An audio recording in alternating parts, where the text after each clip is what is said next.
अस्सलाम वालेकुम, मैं हूं मरियम नवाज, मेरे साथ है वसीम मलिक। आप देख रहे हैं फ्रॉम कोर्ट रूम नंबर 1। आज तारीख है 2 जनवरी 2025 और आज एक बड़ी खबर सामने आई जब उन 85 सिविलियंस जिनको 9 मई के वाकयात की पादाश में मिलिट्री कोर्ट से सजा सुनाई गई थी, उनमें से 19 को आर्मी चीफ की मौफी के बाद रिहा कर दिया गया। लेकिन ये मौफी क्यों दी गई? क्या ये पाकिस्तान तहरीक इंसाफ के साथ चलने वाले मुज़ाकरात पर कोई एतमाद बहाल करने की कोशिश है या फिर बैरूनी दबाव काम कर गया है? और फिर इन रिहा होने वाले अफराद के बाहर आके जो बयानात सामने आए, क्या वो पिछले 20 माह के रियासती बयानिए की और हुकूमती बयानिए की नफी करते हैं? इससे मुतालिक तमाम तर तफसीलात मैं और वसीम मलिक FCR के इस एपिसोड में आपके साथ शेयर करेंगे। तो वसीम, आज दोपहर में एक खबर सामने आई और वो ये थी कि 19 अफराद को आर्मी चीफ की मौफी के बाद माफ़ कर दिया गया है। तो आज जो मुज़ाकरात का दूसरा दौर चला या जो पसे पर्दा मुज़ाकरात चल रहे हैं, उनमें मेरी नज़र में तो ये एतमाद बहाली की कोशिश है। आपसे दरख्वास्त है, इस्तदा है कि आप अगर वो ISPR का जो प्रेस रिलीज़ है वो एक मरतबा फिर हमारी अंडरस्टैंडिंग के लिए पढ़ दें तो उससे चीज़ें मेरे ख्याल में वाज़ेह होंगी। फिर हम देख लेंगे कि वाकई ही कोट अन कोट इंसानी बुनियादों पर किया गया है या वजह कुछ और। ISPR ने आज यानी मोरखा 2 जनवरी 2025 की अपनी जारी प्रेस रिलीज में ये कहा कि सानहाए 9 मई 2023 के 19 मुजरिमान की सजाओं में मौफी का ऐलान किया जाता है।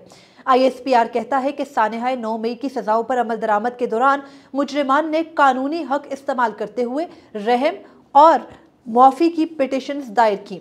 मजमूई तौर पर 67 मुजरिमान ने रहम की पिटिशंस दायर की और उनमें से 48 पिटिशंस को कानूनी कार्रवाई के लिए कोर्ट ऑफ अपील में नजरसानी के लिए अरसाल कर दिया गया है।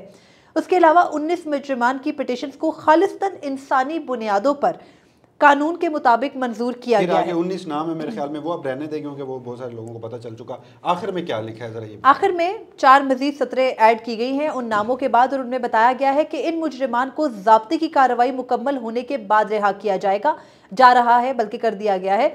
और दीगर तमाम मुजरिमान के पास भी अपील करने और कानून और आइन के मुताबिक दीगर कानूनी हकूक बरकरार हैं। सजाओं की मौफी हमारे मुनसिफाना कानूनी अमल और इंसाफ की मजबूती का सबूत है।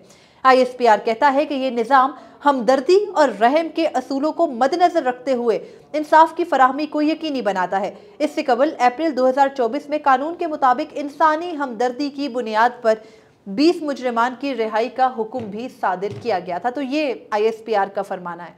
देखिए, इंसानी हमदर्दी की बुनियाद पर किया गया, मुझे मेरी ज़ाती राय है कतन नहीं। वो मैं आगे चलकर आपको बताता हूँ कि नहीं। दूसरा, आपने कहा कि क्या ये CBMs हैं, मुज़ाकरात हो रहे हैं तो एक पैगाम भेजा गया कि देखिए उसी दिन हमने 19 लोगों को माफ़ कर दिया। मेरे ख्याल में ये भी नहीं है। तीसरी वजह हो सकती है आलमी दबाव, जो कि मैटर कर रहा है, लेकिन इसके अलावा एक और चौथी वजह है। वो वजह यह है कि आपको भी पता है इन 19 लोगों को 2 साल की सजाएं सुनाई गई थी। 20 महीने ये गुजार चुके मिलिट्री की हिरासत में। अब अगर इनकी अपीलें मंजूर ना की जाती, अगली रेमेडी हाई कोर्ट में थी और हाई कोर्ट अमूमन इस तरह के मामलात में 1-2 समातों के बाद रिलीफ दे देता है। तब क्या होता? सुबकी का सामना होता कि फौजी अदालतों से सजा पाने वाले 19 मुलजमान जो हैं उन्हें फ़ौरन रिलीफ मिल गया है। तो उस सुबकी से बचने के लिए मुझे ये लगता है कि ये कहा गया कि जी हमारी तरफ से भी एक अच्छा जेस्चर जाएगा कि इंसानी बुनियादों पर हमने रहम की अपीलें जो हैं मंजूर की हैं, लिहाजा हम इन 19 लोगों को क्या कर रहे हैं, रिहा कर रहे हैं या सजाएं माफ़ कर रहे हैं। अब इसमें एक इंटरेस्टिंग फैक्ट क्या है, 85 लोगों को सजा सुनाई गई। ISPR की प्रेस रिलीज है कि 67 लोगों ने रहम की अपीलें की, मजीद 18 लोगों ने नहीं की अभी तक। या तो वो करना नहीं चाहते या फिर वो अभी तक नहीं की या बाद में करेंगे। वसीम, इनके दरमियान में एक और अहम फैक्ट ये है कि आज जिन 20 अफराद को छोड़ा गया, अगर जो इससे पहले डेटा सामने आया था 85 का 19 को, उन 19 अफराद में से वो अफराद है जिनकी सजाएं ही 2-2 साल की थी। 20 माह गुजार चुके, 4 माह रह गए थे, उन्हें छूट जाना था। मगर इसके अंदर अहम चीज़ ये है कि इबाद फारूक, उनकी भी 2 साल की सज़ा थी, हैदर मजीद, उनकी भी 2 साल की सज़ा थी और इन दोनों अफराद की इसके अंदर रिमिशन या रहम की अपील उनकी मंजूर ना होना कहीं ना कहीं ये भी इंडिकेट कर रहा है कि उन्होंने ये दरख्वास्त दायर ही नहीं की। जी हाँ, तो ये एक वजह हो सकती है। अब आ जाइए कि बहुत सारे लोग इसको खुश आइन कर रहे हैं कि ये CBMs हैं, ये आर्मी चीफ या फौजी इस्टेब्लिशमेंट की जानिब से एक अच्छा जेस्चर दिखाया गया है। मुझे एक सवाल का जवाब चाहिए। वो सवाल ये है कि आज जो सजाएं माफ हुई हैं, ये कौन सी सजाएं थी? अरे वही ना कि जो फौजी अदालतों ने सुनाई। और फौजी अदालतों पे हमारा तो बुनियादी मुद्दा ही यही है कि ना तो ये आइन के मुताबिक हैं, ना कानून के मुताबिक हैं, ना ही अख्तियारात की तकसीम के मुताबिक हैं, ना ही बुनियादी इंसानी हकूक़ के मुताबिक हैं। तो फिर आप पहले ट्रायल करें, फिर सजाएं सुनाएं, उसके बाद आप क्या करें कि रहम की अपील दायर करवाएं इंसानी बुनियादों पर, और उसके बाद आप सजाएं माफ़ कर दें। तो ये जो पूरा अमल है ये फ़ौजी अदालतों की लेजिटिमेसी को नहीं बनाता, ये उसको जवाज़ फराहम कतन नहीं करता। कोई भी महज़ब माशरा हो, वहाँ पर बदतरीन जंग के हालात में भी इंसानी हकूक़ मुअत्तल नहीं होते। फ़ौजी अदालतें जमहूरियत और इंसानी हकूक़ के संगीन खिलाफ वर्जी हैं। और दूसरी बात, क्या आप वाकई समझती हैं कि ये इंसानी बुनियादों पर किया गया? आप और मैंने एक वीडियो की, बल्कि एक नहीं 3 वीडियो, ये तो अभी दिसंबर के आखिर में आकर सजाएं सुनाई गई हैं। हम 4 महीने कबल वीडियो कर चुके कि फ़ौजी हिरासत में मौजूद ये लोग किस कैपेसिटी में, किस कंडीशन में वहाँ पर रह रहे हैं। आज उसकी तस्दीक भी अब उसकी तस्दीक भी हुई। फिर हमने जब ये 21 दिसंबर गालबन और 26 दिसंबर को सजाएं 2 किस्तों में सुनाई गई, तब भी हमने बड़े मुफस्सल अंदाज में बात की थी। तो फिर मुझे एक बात बताएं, तो मैं कैसे यकीन कर लूँ कि ये इंसानी हमदर्दी की बुनियाद पर की गई है? मैं जो समझता हूँ कि नहीं की गई। आपने क्या किया? आप पहले 9 मई के ऊपर बगैर किसी स्पीकिंग ऑर्डर के, बगैर किसी आईनी तरमीम के, फार्मेशन कमांडर कॉन्फ्रेंस और कोर कमांडर कॉन्फ्रेंस के फैसलों की रोशनी में इन लोगों को सिविलियन कोर्ट्स की हिरासत से मिलिट्री कोर्ट्स की हिरासत में लिया, उनके साथ गैर इंसानी सलूक किया, फिर बुनियादी इंसानी हकूक़ के मनाफी जाकर ट्रायल किया, और आखिर में आप कह रहे हैं कि हमने जी इंसानी बुनियादों पर रिहा कर दिया है। तो मुझे इस पूरे प्रोसेस में कहीं पर भी इंसानी बुनियाद नज़र नहीं आती, बड़ी माजरत के साथ। अब आ जाते हैं हम अपने दूसरे और अहम तरीन मरहले पर। देखिए, सजाएं सुना दी गई, उसके बाद क्या हुआ वो ज़रा बताएं ना। देखिए, सजाएं सुनाने के बाद जब सजाएं सुना दी गई, रहम की अपीलें मंजूर कर ली गई। वसीम आर्मी चीफ साहब ने मेहरबानी फरमाकर इन अफराद को मुआफ़ कर दिया, और उनके मुआफ़ी नामों के अंदर जो दरख्वास्तें होती हैं वो रिटन दरख्वास्तें, आपको पता है ISPR प्रूफ के तौर पर वीडियो जारी करती है, और उस वीडियो के अंदर उनके वो जो दरख्वास्तें हैं वो हैंड रिटन दरख्वास्तें दर्ज हैं कि हम आर्मी चीफ से रहम की अपील करते हैं, हम दोबारा ये नहीं करेंगे, हम अपने किए पर शर्मिंदा हैं। लेकिन जैसे ही ये अफराद बाहर आते हैं, हमने देखा 3 बयानात सामने आए। उन तीनों बयानात के अंदर वो जो पिछले 20 माह से कहा जा रहा था इबरत का निशान बना देंगे, इनको मिसाल बना देंगे, इनके माँ बाप दोबारा कभी अपने बच्चों को इस तरह गुमराह होने नहीं देंगे, बाकायदा अपीलें की गई, हुकूमत वही बयानिया टो करती रही जो उनको पीछे से आता रहा। तो अब ये तमाम तर मेहनत के बाद आज जब वो बाहर निकले तो सारी की सारी मेहनत तो ज़मीन बोस हो गई। देखिए, पाकिस्तान बदल गया, तब्दीली आ गई है। मैं कह रहा हूँ कि पाकिस्तान बदल गया, और ये जो तब्दीली है ना, ये इरिवर्सिबल चेंजेस हैं। वैसे पाकिस्तान में हर वो दौर जब कोई एक जबर का सामना कर रहा हो तो उसके बयानिए से यही लगता है तब्दीली आ गई है। मैं आपको बताता हूँ, लेकिन द मोमेंट वो हुकूमत में आते हैं तो वो तब्दीली गायब हो जाती है। मुझे आप अगर थोड़ी सी इजाज़त दें, पाकिस्तान बदल गया है और ये इरिवर्सिबल चेंजेस है, मैं ऐसे नहीं कह रहा। और फिर ये सब हुआ भी इमरान खान के हाथों है। देखिए, आपको इमरान खान पसंद है या नहीं है, लेकिन शायद अल्लाह ने उससे ये काम लिया है, या उसने ये काम कर दिया है, या उसके नसीब में ये काम लिखा था। मुझे एक बात बताइए, 2 ही एक्सट्रीम्स हो सकती है ना रियासत की। इस वक्त अवाम पाकिस्तान और फौजी इस्टेब्लिशमेंट, बड़ी ही माजरत के साथ, बड़ी बदकिस्मती से नहीं होना चाहिए था ऐसा आमने सामने है। वजह कि अवाम पाकिस्तान की जो अक्सरियत है वो पाकिस्तान तहरीक इंसाफ और इमरान खान के साथ खड़ी है। लिहाजा आपने इमरान खान को क्या करना था, रेड लाइन लगाई थी, आपने इमरान खान को कटहरे में खड़ा करना था। आप समझते थे कि इमरान खान अगर हमारे सामने खड़ा होता है तो इमरान खान की, अवाम पाकिस्तान की औकात क्या है। 8 फरवरी को आपने यही बताया ना। तो उसके बाद 2 एक्सट्रीम्स हो सकती हैं। एक ये कि आपको पकड़कर आपका फौजी ट्रायल करेंगे, इससे ज़्यादा धमकी सख्त पाकिस्तान में मेरे ख्याल में मजीद नहीं हो सकती रियासती, या रियासत के पास या फौजी इस्टेब्लिशमेंट के पास इससे मजीद क्या हथियार हो सकता है कि आप बोल रहे हैं, आप हमारे खिलाफ खड़े हैं, आपका फौजी ट्रायल होगा। दूसरी क्या होती है, जान से मार देना। दोनों काम कर लिए गए। 9 में फौजी ट्रायल किया गया, 26 नवंबर एहतजाजी जो मुजाहिरीन थे पाकिस्तानी थे, PTI के वर्कर्स बाद में थे, उनके ऊपर गोलियां चलाई गई। अब जिन्होंने एहतजाज किया, जिनको फौजी ट्रायल किया, वो बाहर आकर क्या स्टेटमेंट दे रहे हैं। वो अभी हम चलाते भी हैं वो फुटेजेस, मगर जिनको गोलियां मारी गई, मुझे ज़रा ये बात बताएं कि चाहे अनीस सत्ती हों, चाहे किला अब्दुल्ला के शहीद हों, या फिर बिलखसूस मलिक अदरीस, उनकी जो साहबजादी हैं, उन्होंने आकर जो तकरीर की थी, रोंगटे खड़े हो जाते थे कि एक लड़की, उसका बाप शहीद हो चुका है, वो आकर अपनी तकरीर का आगाज़ इन अल्फाज से करती है, मैं रहमत मलिक बिनते शहीद मलिक अदरीस, और मुझे फ़ख्र है कि मेरा बाप जुल्म के ख़िलाफ़ लड़ते हुए शहीद हो गया। और साथ वो अपनी उस तकरीर का इख्तिताम किन खौफनाक शेरों से करती है। आपको पता है, सबने सुन लिया ना। बिल्कुल। तो पाकिस्तान बदल चुका, इरिवर्सिबल तब्दीलियां हैं, ये काम कुदरत ने इमरान खान के हाथों लिया है। दिलचस्प कहानी बताता हूं आपको। एक साहब हैं जिन्हें फौजी अदालतों से सजा सुनाई गई, इनका नाम है जी मोहम्मद बिलावल वल्द मंजूर हुसैन, हाफिज बिलावल के नाम से चल रहा है। जी हाँ, ताल्लुक इनका लाहौर से। जब आपने उस शख्स को और बाकी दीगर तमाम लोगों को जो पहले किस्त में सजा सुनाई थी, एक सफ़ेद इमारत के सामने, एक दीवार के सामने खड़ा कर दिया, रटा रटाया बेचारा, उनके ऊपर मुबैना तौर पर जिस कदर तशद्दुद हुआ, तो जो आपने उन्हें तकरीर लिख के दी, उन्होंने वो कन्फेशन कर डाले। तो अब उसी शख्स ने, ये मोहम्मद बिलावल ने, मिलिट्री कस्टडी में क्या कन्फेशन किया था, मैं ये प्ले कर रहा हूँ। ये 17 सेकंड की वीडियो है, आपने गौर से सुननी है, नाज़रीन आपने भी गौर से सुननी है।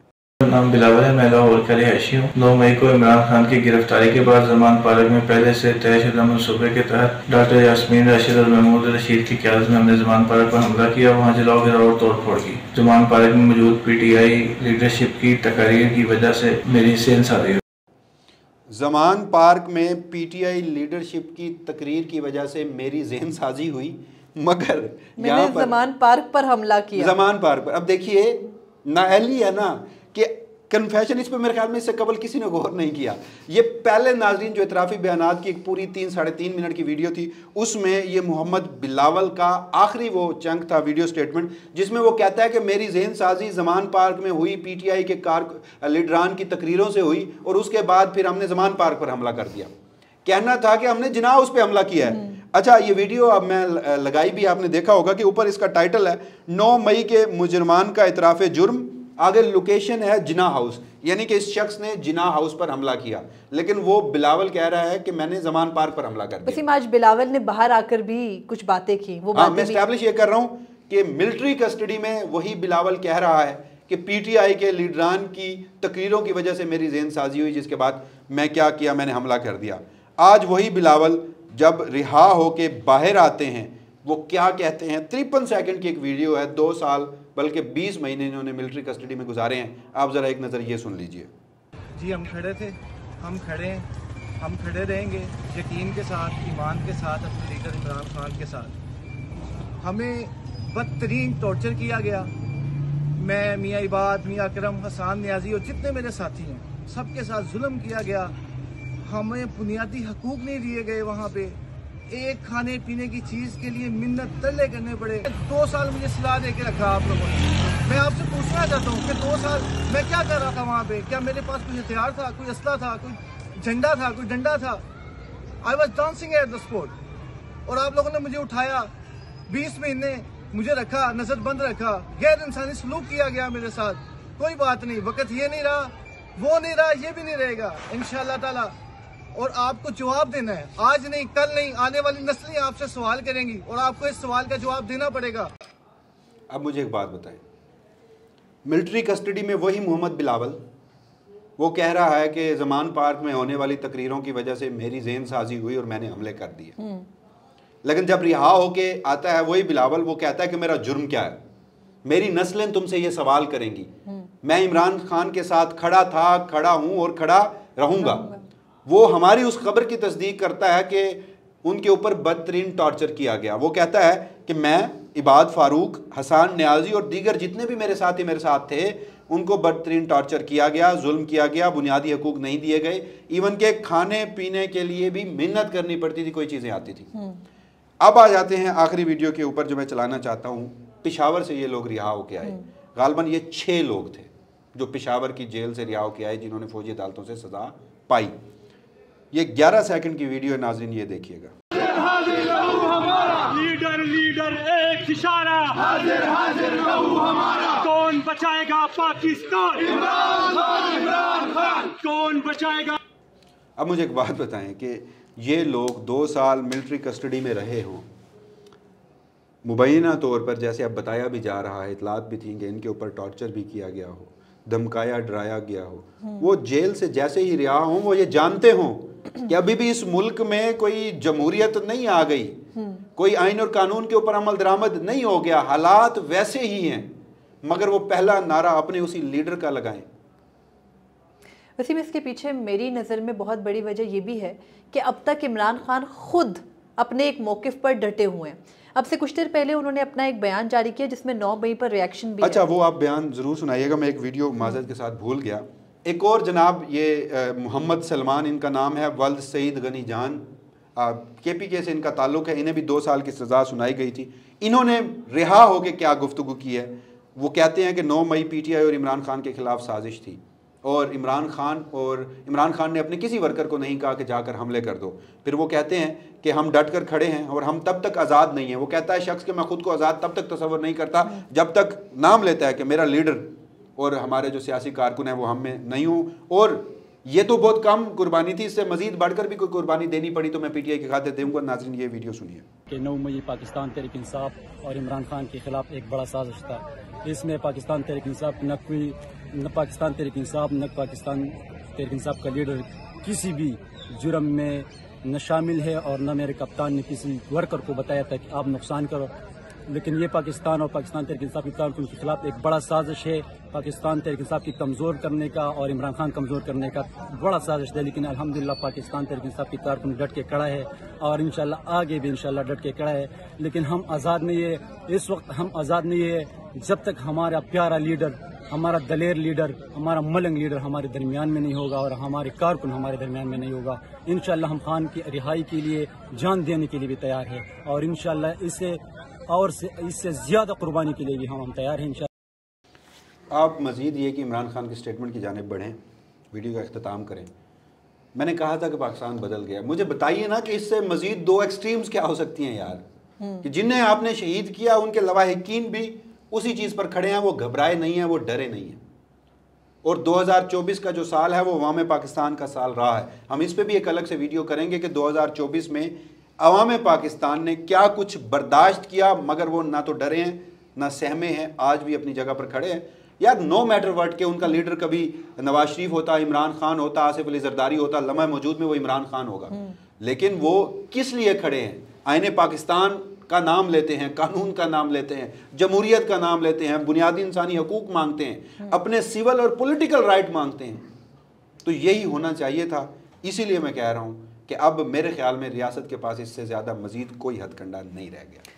बिल्कुल ऐसे ही है, और अब देखना है कि ये शहरी कितना अरसा डटे रहते हैं। इमरान खान ने जेल से 9 मई से मुतालिक रिएक्ट किया और 9 मई का जिक्र इस वजह से भी आया कि आज मुज़ाकराती कमेटी पार्लियामेंट हाउस में बैठी और 2 मुज़ाकरात इमरान खान ने पेश कर दिए। गो कि उन्होंने कहा कि वो इमरान खान से बातचीत के बाद बाकायदा अपने जो चार्टर ऑफ डिमांड है वो पेश करेंगे, लेकिन इमरान खान ने कहा कि उनके मुज़ाकराती कमेटी जो कि हुकूमत के साथ मुज़ाकरात कर रही है उनसे मुतालबात जायज़ हैं और ये 2 मुतालबात है, 26 नवंबर और 9 मई पर जुडिशल कमीशन का क़याम और दूसरा सियासी कैदियों की रिहाई, जो हम काफ़ी दिनों से बता रहे हैं। लेकिन इमरान खान कहते हैं कि DG ISPR 9 मई पर सरीहन गलत बयानी कर रहे हैं। सीधा असूल यही है कि जिसने CCTV फुटेज चुराई उसने ही 9 मई करवाया। इमरान खान कहते हैं कि मिलिट्री कोर्ट्स के फैसले इसीलिए करवाए गए कि वहाँ किसी ने CCTV फुटेज मांगनी ही नहीं थी। इमरान खान कहते हैं कि 26 नवंबर को भी सीधी गोलियां मारकर हमारे लोगों को शहीद किया गया। जब भी इन 2 वाक़यात की शफाफ तहकीकात होंगी, दूध का दूध पानी का पानी हो जाएगा।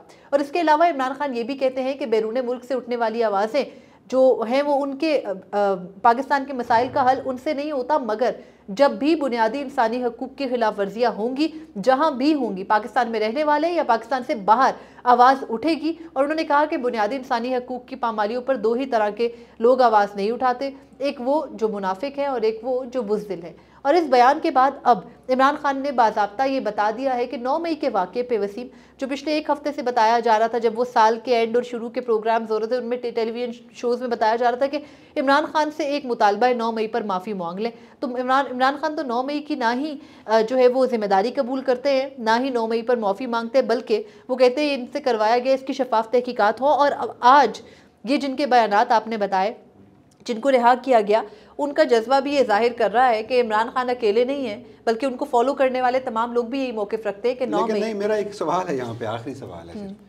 इमरान खान माफ़ी मांगते हैं नहीं मानते, बतौर सहाफ़ी मेरा ये मसला नहीं है, लेकिन अगर इमरान खान फौजी इस्टेब्लिशमेंट की ख्वाहिश पर, जिद पर माफ़ी मांग लेते हैं तो फिर मुझे भी तो बताया जाए, ये हमारा मुल्क है ना, हम सबका। हमारे मुल्क के 9 और 10 मई 2023 के हमारी जो अफवाज हैं, उनकी जो इंस्टॉलेशन है, उनके ऊपर हमले हुए, कानून हाथ में लिया गया, तो क्या एक जुम्बिश कलम से इस मुल्क की फौजी इस्टेब्लिशमेंट इमरान खान को माफ़ कर देगी? किधर गया कानून, किधर गया आयन, किधर गए वो इररिफ्यूटेबल एविडेंस? हम तो पहले दिन से हमारा रोना यही है कि खुदारा 9 मई जो कि हकीकतन हुआ उसको पोलिटिसाइज मत कीजिए, उसके ऊपर आयन और कानून के मुताबिक सिविल अदालतों में, फौजदारी अदालतों में, इंसदाद दहशतगर्दी की अदालतों में ट्रायल कीजिए और जो मुलविस है उसको सख्त से सख्त सज़ा दीजिए। वसीम, आपकी बात का जवाब मुराद रास की मिसाल है और यही इस मुल्क में पिछले 20 माह से मुसलसल हो रहा है। जो उनके साथ मिल जाए उसको माफ़ी और जो ना मिले उसको सज़ा हो रही है। लेकिन देखना है कि आइंदा अब आने वाले दिनों में 9 मई से मुतालिक मुज़ाकरात किस करवट बैठते हैं। मेरा अगेन यही मौक़िफ़ है कि ये कॉन्फिडेंस बिल्डिंग मेयर्स में से भी एक हो सकता था, एक एंगल इसका ये है। मुझे और वसीम मलिक को दीजिए इजाज़त। अल्लाह हाफ़िज़। अपने फीडबैक से ज़रूर आगाह कीजिएगा।